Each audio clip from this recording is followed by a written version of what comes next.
Amici di Sportisili, appassionati di calcio giovanile, buon pomeriggio e ben trovati al campo della Fincantieri. Oggi si decide il campionato regionale dedicato agli allievi under 16 di fronte la Fincantieri e la Meridiana Etna, tutto in 90 o forse più minuti, senza però riuscire a creare almeno in questi primi minuti. Occhio al lancio di Di Maggio, la palla smanacciata dal portiere e finisce in calcio d'angolo. Qui un po' incerto Balsamo. Ecco ora, vede la traccia centrale proprio per Sciacca, il tiro, la parata di Di Salvo, palla in calcio d'angolo, il primo acuto della Meridiana. Di testa lo Iacono, poi però lunga palma verso Fontana. Randazzo con il lancio, la palla diventa quasi un tiro e si spegne fuori. Di Maggio alla battuta di questo calcio di punizione, fischia l'arbitro. Parte Di Maggio, palla che arriva in area, c'è una deviazione all'indietro e si deve esaltare Balsamo. Forse l'ha toccata Marletta, in ogni caso pericolo. L'avanzata da parte di Fontana che prova a prendere campo, poi sbaglia il lancio, la palla però diventa buona per Chiarello. Chiarello al tiro! La palla fuori di nulla, ha dato l'illusione del gol. Il movimento della rete, ghiotta chance per la Fincantieri. Lungo verso Taormina che riesce a liberarsi. Piazza che si è ripreso. La palla a scavalcare per Taormina che si è liberato. Taormina! Il miracolo di Balsamo con il piede a dire di no e a mettere in calcio d'angolo.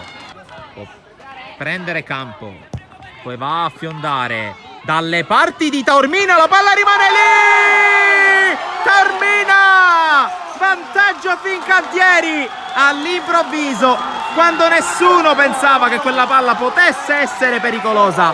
Si avventa come un cobra Simeon Taormina e porta in vantaggio la Fincantieri. Palla che viene allontanata, poi Piazza, poi il tiro di Palma, la palla finisce fuori e in un certo senso è questo il primo tentativo del secondo tempo. Con le mani Di Maggio cercato il colpo di testa, poi la palla che rimane lì, Don Cor la controlla in qualche modo, rimane in area, il pallone per Fontana e poi il tiro di Di Bernardo sopra la traversa, occasione enorme per il raddoppio Fincantieri.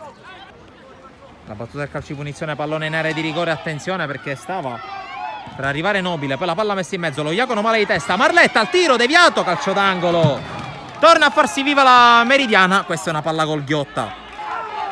Di Maggio, battuta lunga, pallone in area di rigore, colpo di testa da parte di Di Bernardo direttamente sul fondo.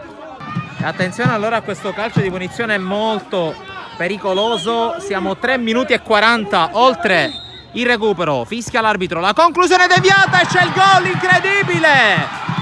incredibile, con la deviazione sul tiro di Nobile e pareggia la Meridiana Etna con questo calcio di punizione di Nobile deviato. Poi spazza Chiarello, cerca di inseguirla Ruvolo prende il tempo a Sciacca prova a opporsi, attenzione perché la palla viene salvata dall'intervento di Balsamo ad un passo dal 2-1 la Fincantieri. Torrisi, la finta, Chiarello se lo porta fuori, rimessa Fincantieri e per l'arbitro è finita e la Fincantieri con il pareggio riesce a qualificarsi e a vincere il triangolare contro la Meridiana Etnea. Finisce 1-1, la soddisfazione dei ragazzi di Mister Adeola, di tutta la squadra rossoblu che dopo una grande stagione ottiene quest'ulteriore premio, quest'ulteriore piazzamento